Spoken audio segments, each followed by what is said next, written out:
ಸ್ನೇಹಿತರೆ ನಮಸ್ಕಾರ. ಸಿನಿಮಾ ಲೋಕ ಅಂದರೆ ಬರೀ ಬೆಳಕು, ನಗು, ಗ್ಲಾಮರ್, ಐಷಾರಾಮಿ ಜೀವನ ಅಂತ ನಾವು ಹೊರಗಿನಿಂದ ನೋಡ್ತೀವಿ. ಆದರೆ ಆ ಬೆಳ್ಳಿ ತೆರೆಯ ಹಿಂದೆ ಅದೆಷ್ಟೋ ನೋವು, ಕಣ್ಣೀರು ಮತ್ತು ದುರಂತ ಅಂತ್ಯಗಳ ಕರಾಳ ಕಥೆಗಳು ಅಡಗಿರುತ್ತವೆ. ಇವತ್ತು ನಾವು ನಿಮಗೆ ಹೇಳ ಹೊರಟಿರೋದು ಒಂದು ಕಾಲದಲ್ಲಿ ಇಡೀ ಸೌತ್ ಇಂಡಿಯನ್ ಸಿನಿಮಾ ರಂಗವನ್ನೇ ಆಳಿದ ಸ್ಟಾರ್ ನಟರ ಜೊತೆ ನಟಿಸಿದ ಒಬ್ಬ ನಟಿಯ ಅತ್ಯಂತ ನೋವಿನ ಕತೆ. ಅವರೇ ನಟಿ ನಿಶಾ ನೂರ್. ನಿಶಾ ನೂರ್ ಅಂದರೆ ಅದು 80 ಮತ್ತು 90ರ ದಶಕದ ಒಂದು ಹೆಸರು. ಅವರು ತಮಿಳು, ತೆಲುಗು, ಮಲಯಾಳಂ ಮತ್ತು ನಮ್ಮ ಕನ್ನಡ ಸೇರಿದಂತೆ ಎಲ್ಲ ದಕ್ಷಿಣ ಭಾರತದ ಭಾಷೆಗಳಲ್ಲೂ ಕೆಲಸ ಮಾಡಿದವರು. ಅವರ ಸೌಂದರ್ಯ, ಅವರ ಅಭಿನಯ ಎಲ್ಲರಿಗೂ ಅಚ್ಚುಮೆಚ್ಚಾಗಿತ್ತು. ಅಂದಿನ ಸೂಪರ್ ಸ್ಟಾರ್ಗಳಾದ ರಜನಿಕಾಂತ್ ಮತ್ತು ಕಮಲ್ ಹಾಸನ್ ಅವರಂತಹ ದೊಡ್ಡ ನಟರ ಚಿತ್ರಗಳಲ್ಲಿ ಮುಖ್ಯ ಭೂಮಿಕೆಗಳಲ್ಲಿ ನಟಿಸುವ ಅವಕಾಶ ಅವರಿಗೆ ಸಿಕ್ಕಿತ್ತು. ಆಕೆ ಸಿನಿಮಾ ರಂಗಕ್ಕೆ ಬಂದಿದ್ದು ತುಂಬ ಅದ್ಧೂರಿಯಾಗಿದೆ. ಆಗಿನ ಕಾಲದಲ್ಲಿ ನಿರ್ಮಾಪಕರು ಮತ್ತು ನಿರ್ದೇಶಕರು ಅವರ ಮನೆ ಬಾಗಿಲಲ್ಲಿ ಅವಕಾಶ ಕೊಡಲು ಕಾಯ್ತಾ ಇದ್ರು. ಅವರ ಕೈಯಲ್ಲಿ ಒಂದರ ಹಿಂದೊಂದರಂತೆ ಸಿನಿಮಾ ಪ್ರಾಜೆಕ್ಟ್ಗಳಿದ್ವು. ಅವರ ವೃತ್ತಿ ಜೀವನ ಯಶಸ್ಸಿನ ಉತ್ತುಂಗದಲ್ಲಿತ್ತು. ಮುಂದೆ ಭಾರತೀಯ ಚಿತ್ರರಂಗದ ಒಬ್ಬ ದೊಡ್ಡ ಸ್ಟಾರ್ ಆಗುವ ಎಲ್ಲ ಲಕ್ಷಣಗಳು ಅವರಲ್ಲಿ ಗೋಚರಿಸ್ತಾ ಇದ್ವು. ಹೀಗೆ ಯಶಸ್ಸಿನ ತುತ್ತ ತುದಿಯಲ್ಲಿ ಇರುವಾಗ ಅವರ ಜೀವನದಲ್ಲಿ ಒಂದು ದೊಡ್ಡ ದುರಂತ ಸಂಭವಿಸಿತು.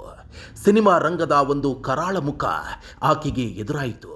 ಆ ದುರಂತಕ್ಕೆ ಕಾರಣ ಆದವರು ಬೇರೆ ಯಾರೂ ಅಲ್ಲ, ಆಕೆಯನ್ನು ನಂಬಿ ಜೊತೆಗೆ ಕರೆದುಕೊಂಡು ಹೋಗಿದ್ದ ಒಬ್ಬ ನಿರ್ಮಾಪಕ. ಒಳ್ಳೆಯ ಸಿನಿಮಾ ಅವಕಾಶ ಕೊಡ್ತೇನೆ, ದೊಡ್ಡ ಸ್ಟಾರ್ ಮಾಡ್ತೇನೆ ಅಂತ ಹೇಳಿ ಆ ನಿರ್ಮಾಪಕ ನಿಶಾ ನೂರ್ ಅವರಿಗೆ ಮೋಸ ಮಾಡಿದ. ಅವರ ಅಮಾಯಕತೆಯನ್ನೇ ಬಳಸಿಕೊಂಡು ಆಕೆಯನ್ನು ಬಲವಂತವಾಗಿ ವೇಶ್ಯಾವಾಟಿಕೆ ದಂಧೆಗೆ ತಳ್ಳಿದ. ಇದು ನಿಶಾ ನೂರ್ ಅವರ ಬದುಕು ದಿಢೀರಂತ ಕುಸಿಯಲು ಶುರು ಮಾಡಿದ ಮೊದಲ ಮೆಟ್ಟಿಲಾಯಿತು. ಆಕೆಯ ಎಲ್ಲ ಕನಸುಗಳು, ಭವಿಷ್ಯದ ಯೋಜನೆಗಳು ಒಂದೇ ಕ್ಷಣದಲ್ಲಿ ಅಳಿಸಿ ಹೋದವು. ಆ ಕರಾಳ ಕೂಪಕ್ಕೆ ಬಿದ್ದ ಮೇಲೆ ನಿಶಾ ನೂರ್ ಅವರಿಗೆ ಆ ವ್ಯವಸ್ಥೆಯಿಂದ ಹೊರಬರುವುದು ಅಸಾಧ್ಯವಾಯಿತು. ಆ ನಿರ್ಮಾಪಕನ ಬೆದರಿಕೆ, ಬಲವಂತದಿಂದಾಗಿ ಆಕೆ ಪ್ರತಿದಿನ ನರಕಯಾತನೆ ಅನುಭವಿಸಬೇಕಾಯಿತು. ಇತ್ತ ಈ ವಿಚಾರ ಸಿನಿಮಾ ರಂಗಕ್ಕೆ ಗೊತ್ತಾದ ಮೇಲೆ ಅವಳನ್ನು ಯಾರೂ ಕೂಡ ಮಾತನಾಡಿಸ್ತಿರಲಿಲ್ಲ. ಇಡೀ ಚಿತ್ರರಂಗ ಆಕೆಯನ್ನು ದೂರ ಬಿಟ್ಟಿತ್ತು. ಈಕೆ ಸಿನಿಮಾ ಮಾಡಲು ಸೂಕ್ತವಲ್ಲ, ಈಕೆಗೆ ಅವಕಾಶ ಕೊಡಬೇಡಿ ಅಂತ ಹೇಳಿ ಆಕೆಯನ್ನು ನಿರ್ಲಕ್ಷಿಸಿದ್ರು.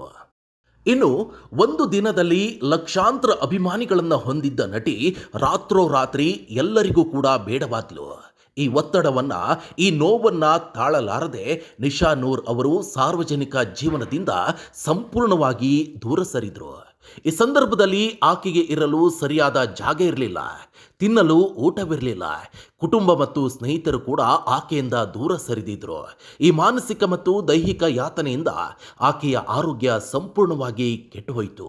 ಅವರಿಗೆ ಭಯಾನಕ ಕಾಯಿಲೆ, ದೊಡ್ಡ ಭಯಾನಕ ಕಾಯಿಲೆಗಳು ತಗುಲಿತು. ಸರಿಯಾದ ವೈದ್ಯಕೀಯ ಚಿಕಿತ್ಸೆ ಸಿಗದೆ ಆಕೆ ದಿನದಿಂದ ದಿನಕ್ಕೆ ಸೊರಗುತ್ತಾ ಹೋದ್ಲು.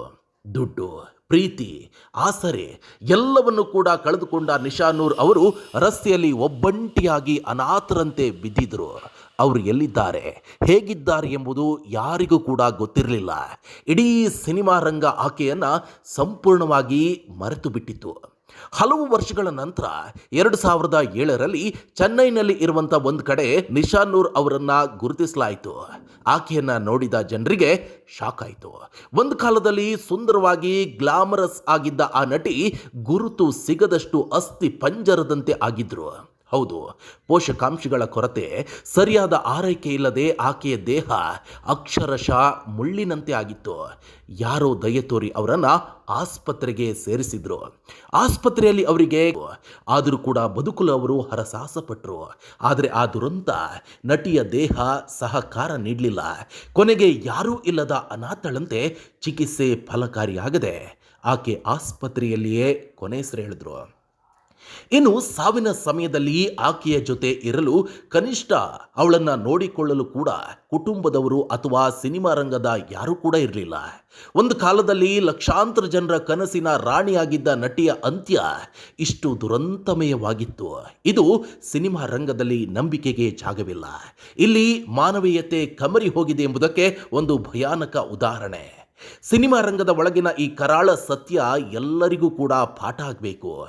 ವೇಶ್ಯವಾಟಿಕೆಯ ದಂಧೆ, ಅವಕಾಶಗಳಿಗಾಗಿ ನಡೆಯುವ ಶೋಷಣೆಗಳು ಒಂದು ಪ್ರತಿಭೆಯನ್ನು, ಒಂದು ಜೀವವನ್ನು ಹೇಗೆ ನಾಶ ಮಾಡುತ್ತವೆ ಎಂಬುದಕ್ಕೆ ನಿಶಾನೂರ್ ಅವರ ಕಥೆಯೇ ಸಾಕ್ಷಿಯಾಗಿದೆ.